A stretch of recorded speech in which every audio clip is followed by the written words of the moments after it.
میں آپ سب کو اپنی طرف سے شہباز شریف صاحب کی طرف سے اب سب کی طرف سے جو اس طرف بیٹھے ہیں میرے دائیں اور بائیں آپ کا خیر مقدم کرتا ہوں جی. اور مجھے بڑی خوشی ہے کہ آپ ہماری دعوت پر تشریف لائے اور آپ نے پارٹی کو ٹکٹ کے لیے اپلائی کیا. تو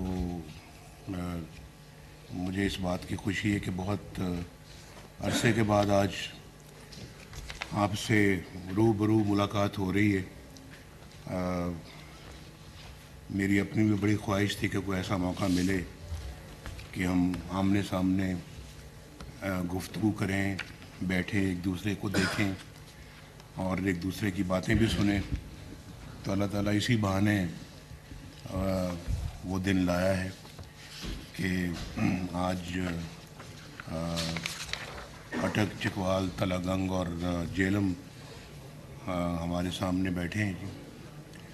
اس سے پہلے ہم نے راول پنڈی ڈسٹرکٹ کو ڈسکس کر لیا تھا کیونکہ یہ اچھا خاصا طویل چونکہ اپنا معاملہ تھا. تو پھر ہم نے سوچا اس کو 2 حصوں میں سپلٹ کریں اور پہلے راول پنڈی ڈسٹرکٹ کو کر لیں، پھر باقی جو اضلاع ہیں ڈویژن کے ان کو کر لیں. تو بہرحال بہت گیپ کے بعد آپ سے ملاقات ہو رہی ہے. ہم نظروں سے اوجھل رہے ہیں لیکن دل کے بہت قریب رہے ہیں. اور میں بھی بہت آپ کے بارے میں بھی، ملک کے بارے میں بھی سوچتا رہا. میں نے بڑا یاد رکھا ہر معاملے کو، ہر اپنے دوست کو، اپنے ساتھی کو میں بھولا نہیں. اور وہاں سے قوم کے لیے بھی دعا اور دوا جو بھی میں کر سکتا تھا وہ کرنے کی کوشش کرتا رہا.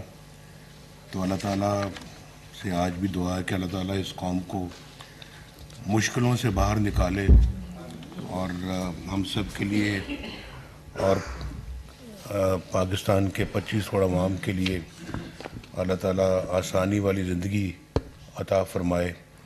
اور بڑا مشکل دور دیکھا ہے اس قوم نے پچھلے 4 سالوں میں. اس سے پہلے واقعتاً 2017 تک جب تک کہ میں ملک کا وزیر اعظم تھا، الحمدللہ میں اللہ تعالیٰ کا بہت شکر ادا کرتا ہوں کہ ایک بڑا اچھا دور تھا اور ترقی عروج پہ تھی. ملک کے اندر کوئی معاشی، اقتصادی، معاشرتی یا سماجی کسی قسم کا کوئی مسئلہ نہیں تھا. اور ہر لحاظ سے پاکستان کے اندر معاشرہ بھی اچھی طرح سے آگے بڑھ رہا تھا، پھل پھول رہا تھا، اقتصادی ترقی بھی ہو رہی تھی. اور جو اکنامک انڈیکیٹرز ہیں ہمارے وہ بھی بہت اچھے چل رہے تھے. دنیا بھی دیکھ رہی تھی اور دنیا بھی اس بات کا اعتراف کر رہی تھی کہ پاکستان ترقی کی رفتار میں اب بہت آگے ہے اور آئندہ چند سالوں میں یہ نہ صرف خطے کی بلکہ اس دنیا میں انشاءاللہ ایک بہت بڑا مقام حاصل کرے گی. تو وہ پتہ نہیں ایک خواب تھا جو ادھورا رہ گیا. اس خواب کو پورا ہونا چاہیے تھا لیکن کچھ ایسے عوامل بیچ میں آ گئے، ایسے کردار بیچ میں آ گئے جنہوں نے اچھے بھلے چلتے ایک بھاگتے پاکستان کو، ایک دوڑتے ہوئے پاکستان کو انہوں نے بالکل ٹھپ کر کے رکھ دیا. اور آپ نے دیکھا کہ اکانومی بھی ہماری اسی وقت سے جو ہے نا وہ نیچے کی طرف جا رہی ہے، چلی گئی. اسی وقت سے ہمارا جو ہے وہ اقتصادی ترقی بھی ہماری بالکل بند ہو گئی. اسی وقت سے جی ڈی پی ریٹ جو ہمارا جو ہے گروتھ ریٹ جو ہے وہ بھی نیچے گر گیا. اور پھر اسی دن سے ہمارا روپیہ بھی جو ہے وہ کمزور ہونا شروع ہو گیا. اور اس وقت آپ دیکھیں نا 4 سال روپیہ ایک جگہ پہ رہا ہے اور اس میں اپنا کوئی کمی بیشی نہیں آئی. 4 سال. آج تو 4 گھنٹے بعد اس کے بعد 4 گھنٹے بعد روپیہ جو ہے نا اپنی جگہ سے ہلتا رہا. اور جب یہ کرنسی آپ کی ڈی اسٹیبلائز ہوتی ہے تو پھر آپ کی ہر چیز ڈی اسٹیبلائز ہونی شروع ہو جاتی ہے. آج اگر غریبوں کے لیے مہنگائی اس ملک کے اندر اگر ہے اب پاکستان کے عوام کے لیے, اس کی بنیادی وجہ یہی ہے کہ آپ کی اکانومی مس مینج ہوئی. اور یہ صحیح آپ اس کا ادراک کریں کہ مس مینجمنٹ کب سے شروع ہوئی ہے. یہ 2019 سے شروع ہوئی اور پھر شہباز صاحب نے کب لیا آپ نے 2022 تک تو بہت زیادہ جو ہے وہ گراوٹ ہو گئی تھی ہر چیز میں. 2022 تک تو ہر چیز کا بٹھا بیٹھ گیا تھا اور اس کو نہ آ کے تو یہ اپنا سنبھالتے تو ملک ڈیفالٹ ہو چکا تھا. تو مجھے سمجھ نہیں آتی کہ یعنی اس طرح کے اناڑی کے ہاتھ میں اس ملک کی باغ دوڑ کیسے سپرد کر دی جاتی ہے, کیسے دے دی جاتی ہے. ایک اچھے بھلے لوگوں سے, اچھی بھلی حکومت سے آپ اپنے اختیار دے کے ایک اناڑی کے ہاتھ میں دے دیں. اور یہ آپ کی آنکھوں نے دیکھا ہے 2013 سے لے کے 2017 تک جب مسلم لیگ نون کی گورنمنٹ تھی, نواز شریف وزیر اعظم تھا, تو ملک ترقی کی رفتار میں کیسے دوڑ رہا تھا پوری قوم نے دیکھا ہے. اور اس وقت یہ باتیں ہو رہی تھی 2017 میں, حالانکہ الیکشن 2018 میں ہونا تھا. میں جب وزیر اعظم تھا کہ جی یہ اگلی ٹرم بھی پی ایم ایل این جیت رہی ہے.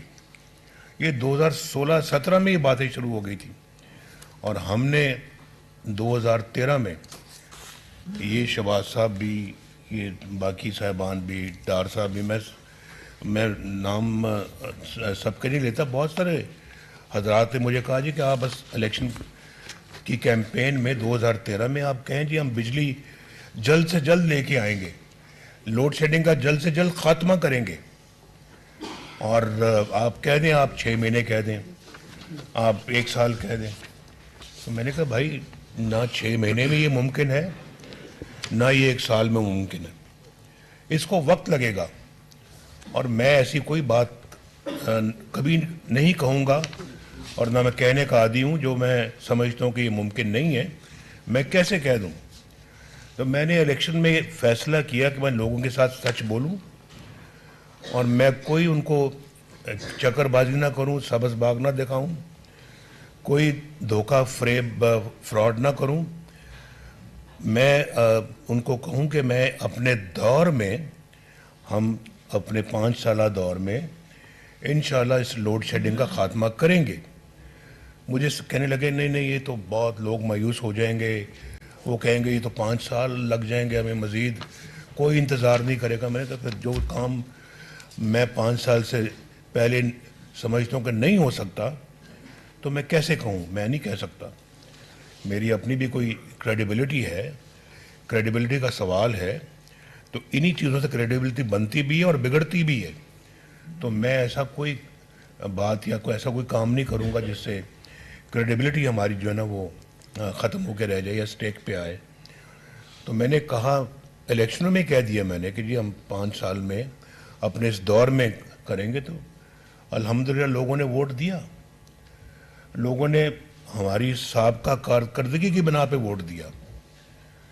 اور ہر دفعہ اللہ کے فضل و کرم سے ہم آئے, ہم نے اچھے کام کیے, ملک و قوم کی ترقی والے کام کیے, اور ہر دفعہ ہمیں نکال دیا گیا. کیوں نکال دیا گیا؟ کم از کم مجھے پتہ لگنا چاہیے کہ 1993 میں کیوں نکالا گیا, مجھے پتہ لگنا چاہیے کہ 1999 میں کیوں نکالا گیا. کہ ہم نے جو ہے وہ معاملات کو صحیح طرح سنبھالا اور ہم نے اپنا کہا کہ ہم یہ کارگل میں لڑائی نہیں ہونی چاہیے تھی اس لیے نکال دیا، اس لیے نکالا ہے. ہم صحیح تھے، آج وقت ثابت کر رہا ہے کہ ہم صحیح تھے، ہم نے صحیح کام کیا تھا، وہ فیصلہ بھی ہمارا صحیح تھا. اور ہم اپنا ملک کے لیے جب ملک کی بات آتی ہے تو پاکستان کی سلامتی کی بات آتی ہے، پاکستان کی عزت کی بات آتی ہے، وقار کو بلند کرنے کی بات آتی ہے، ہم پیچھے نہیں ہٹتے. ہم نے آگے بڑھ کے ایٹمی دھماکے بھی کیے، چاہے وہ دنیا کو پسند آئے یا نہیں آئے، لیکن پاکستان تو اللہ کے فضل و کرم سے مضبوط ہو گیا اور محفوظ ہو گیا. آج کسی کی جرت نہیں ہے کہ وہ خدا نہ خواستہ آپ کے اوپر چڑھ دوڑے یا آپ کو میلی آنکھ سے دیکھے. تو ہم نے ہر فرنٹ میں اپنی خدمت کی انجام دی ہے، چاہے وہ اقتصادی ہے، چاہے وہ معاشی ہے، چاہے وہ دفاعی ہے، اور چاہے وہ ہماری فارن افیئرز ہے. ہمارے دور میں انڈیا کے 2 وزیر اعظم یہاں پاکستان تشریف لائے، مودی صاحب اور واجپئی صاحب. اس سے پہلے کب کبھی کوئی آیا تھا؟ پتہ لگنا چاہیے کہ کب کبھی کوئی آیا تھا. یہ بھی ایک صرف اقتصادی اور جو معاشی ترقی کی بات نہیں ہوتی، ہر شعبے میں آپ کو کارکردگی دکھانی پڑتی ہے اور دکھانی چاہیے. اور یہ کیسے ممکن ہے کہ آپ کے جو ہے وہ ہمسائے تو آپ سے ناراض ہوں یا آپ ان سے ناراض ہوں، اور اس ناراضگی کے اندر آپ رہ کے تو آپ دنیا میں کوئی مقام حاصل کریں. آپ اپنے معاملات کو ہمیں انڈیا کے ساتھ بھی ٹھیک کرنا ہے، اپنے معاملات کو ہم نے افغانستان کے ساتھ بھی ٹھیک کرنا ہے، ہم نے اپنے معاملات کو ایران کے ساتھ بھی مضبوط کرنا ہے، ہم نے اپنے معاملات کو جو ہے وہ چائنا کے ساتھ اور زیادہ بہتر کرنا ہے اور مضبوط کرنا ہے. یہاں تو ہمارے پیچھے سی پیک کو بھی سیبوٹاج کرنے کی کوشش کی گئی، اور جو سی پیک خود مجھے آ کے چائنا کے پریزیڈنٹ نے کہا، انہوں نے شی پنگ نے، تو انہوں نے مجھے خود آ کے کہا کہ mister Nawaz Sharif, this is a gift for you from China. تو اب اس سے بڑی اعزاز کی کیا بات ہو سکتی ہے؟ اس کو سیبوٹاج کرنے کی انہوں نے کوشش کی. اس اپنا پروگرام میں کتنے بڑے منصوبے پاکستان میں لگے. اور ہم نے یہاں پہ، میں ایک چھوٹی سی پھر دوبارہ مثال دیتا ہوں. پچھلے 70-50 سال سے یہ باتیں ہو رہی تھیں کہ ملک میں کوئلہ ہے، اس کوئلے سے ہمیں بجلی بنانی چاہیے اور اس کوئلے کا استعمال ہونا چاہیے، پاکستان کی اپنی معدنیات ہے، اپنی دولت ہے. تو باتیں ہی باتیں ہوتی رہیں، کبھی کسی نے کیا کچھ نہیں. اور کوئلہ بنانے کے لیے ہم نے فرنس آئل باہر سے امپورٹ کرنا زیادہ مناسب اور زیادہ جائز سمجھا. فارن ایکسچینج خرچ کر کے کو ہم فرنس آئل لا رہے ہیں اور اس کو جلا کر ہم اپنا بجلی بنا رہے ہیں. اتنا مہنگا تیل سے ہم اس کو چلاتے رہے، فرنس آئل سے چلاتے رہے، اور اس کے بعد ہم نے نہ زیادہ توجہ دی اپنے یہ اس پہ ڈیمز بنانے پہ، نہ پن بجلی پہ کوئی توجہ دی، نہ کسی اور اپنا، نہ سولر پہ اتنی کوئی لیٹ توجہ دی. اور وہ بھی ہمارے زمانے میں شہباز صاحب نے یہاں پہ جو نا وہ بڑا اچھا ایک بہاولپور میں لگایا منصوبہ، قائد اعظم سولر پارک. جی قائد اعظم سولر پارک. جی. تو وہ اپنا وہ لگایا، اور اس کے بعد پھر ہم نے کہا یہ کوئلے کی بات بڑی ہوتی ہے لیکن ہم آج تک کبھی کیا کسی نے کچھ نہیں. تو ہم نے اپنے زمانے میں اس کوئلے کی کان کو کھودا، اس میں سے کوئلہ نکالا، ایک تو وہ منصوبہ لگایا ہم نے، اوپر سے پھر بجلی کا منصوبہ وہاں لگایا جو آج چل رہے ہیں منصوبے، آج بجلی پروڈیوس کر رہے ہیں وہ پاکستان کے لیے. اور وہاں وہ پروجیکٹ لگنے چاہیے، وہ ہمارا اپنا را مٹیریل ہے، وہاں پر کوئی فرنس آئل کی ضرورت نہیں ہے، کسی تیل گیس پٹرول کی ضرورت نہیں ہے، وہ وہاں کوئلے سے چلتا ہے. اس سے زیادہ سستی بجلی اور کہاں پروڈیوس ہو سکتی ہے؟ تو ہمیں یہاں پہ پاکستان میں بجلی کا ایک بہت بڑا مسئلہ ہے. ہم نے پہلے لوڈ شیڈنگ کا مسئلہ تھا، اب عمران خان کی گورنمنٹ نے ہمارے لیے ایک بجلی کی قیمتوں کا مسئلہ بھی پیدا کر دیا ہے، اور اب اس کی قیمتیں کس طرح سے ایک مناسب سطح پہ لائی جائیں، یہ بھی ایک بہت بڑا مسئلہ ہے، اور ہونا بھی چاہیے۔ اس لیے ہونا چاہیے کہ ہمیں غریب عوام کے دکھوں کا درد ہم محسوس کرتے ہیں، ان کو کیا تکالیف ہیں، ہمیں اس کا احساس ہے، اور احساس کرنا چاہیے کہ کس طرح سے اپنی زندگی گزارتے ہیں۔ آج ایک تھوڑا بہت بجلی استعمال کرنے والا جو ایک کنبہ جو ہے، وہ ساری تنخواہ اپنے بجلی کے بل پہ لگا دیتا ہے یا لگ جاتی ہے، اس کے بس میں نہیں ہے۔ باقی کیسے گزارا کرتا ہے یہ آپ وہ جانیں یا اس کے بال بچے جانیں، ہمیں اس کا کوئی احساس نہیں ہے، ادراک نہیں ہے۔ ہم نے ان لوگوں کا سوچنا ہے۔ اس لیے میں نے کل یہ بھی کہا تھا کہ آپ لوگ بیٹھے ہیں، ہم لوگ یہاں پہ بیٹھے ہیں، ہم ٹکٹس کی بات کر رہے ہیں، اور یہی خواہش ہوتی ہے کہ ٹکٹ ملے، الیکشن لڑیں، حلقے میں ایک ہمارا مقام بنے، علاقے میں ہمارا ایک مقام بنے، ہمیں عہدہ ملے، ہماری عزت ہونی چاہیے، اور حکمران بھی جو ہے نا وہ پھر اپنے مختلف عہدوں پہ آ کے تو ملکی وسائل استعمال کرتے ہیں، بڑی بڑی گاڑیوں میں بیٹھتے ہیں اور جہازوں میں بیٹھتے ہیں۔ بھائی یہ سب چیزیں جو نا یہ بات کی باتیں ہیں۔ پہلا ہمارا جو ہے وہ مقصد اور جو سیاست میں آنے کا وہ یہ ہونا چاہیے کہ ہم آ کے اپنے ملک کے، اپنے عوام کے مسائل حل کریں، اس ملک سے غربت دور کریں، اس ملک سے بے روزگاری دور کریں، اس ملک سے جہالت دور کریں، پسماندگی دور کریں۔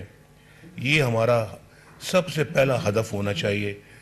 بعد میں اپنے ذاتی جو ہے وہ وقار اور اپنی ذاتی عزت کی بات ہونی چاہیے، وہ بھی اللہ جس کو نصیب کرتا ہے اس کو ملتی ہے، ورنہ نہیں ملتی۔ تو یہ مقصد یہ ہونا چاہیے۔ اگر آج ہم بیٹھے ہوئے ہیں، یہ باتیں کر رہے ہیں سیاست کی اور ٹکٹس کی، اور پارلیمنٹری بورڈ کے ممبر بیٹھے ہیں، آپ نے پارلیمنٹ کے لیے ٹکٹ اپلائی کیا ہوا ہے، تو پھر آپ کے اور ہمارے درمیان یہ ایک معاہدہ ہونا چاہیے کہ ہم اس لیے ٹکٹ حاصل کر رہے ہیں، اور ہم اس لیے ٹکٹ دے رہے ہیں اور آپ حاصل کر رہے ہیں کہ ہم نے اس ملک کی خدمت کرنی ہے اور اس ملک کو اصلی جگہ پہ پہنچانا ہے۔ ہم بہت پیچھے رہ گئے ہیں، بے حد پیچھے رہ گئے ہم اپنے دنیا کے ممالک سے، اپنے ارد گرد کے ممالک سے۔ ہمیں شرم آتی ہے آج، وہ کہاں جا رہے ہیں اور ہم کہاں ہیں۔ یہ بڑی سوچنے والی بات ہے۔ ایک ایک فرد کو، چاہے ادھر بیٹھے ہیں چاہے ادھر بیٹھے ہیں، سب کو سوچنا چاہیے، اور صرف ٹکٹ دینے کا اور ٹکٹ لینے کا شوق نہیں ہونا چاہیے۔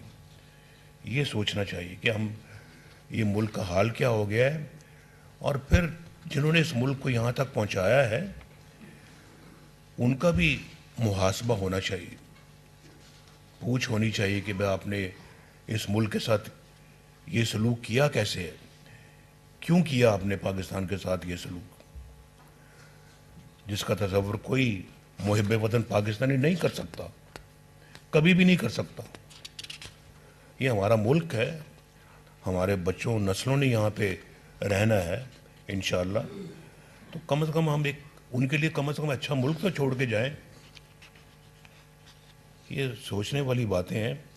یہ آپ ضرور جائیں گے گھر، سوچیں اس پہ، اور جب تک آپ الیکشن لڑتے ہیں ضرور روز سونے سے پہلے اس پہ 5 منٹ غور کیا کریں جو میں بات کر رہا ہوں جی۔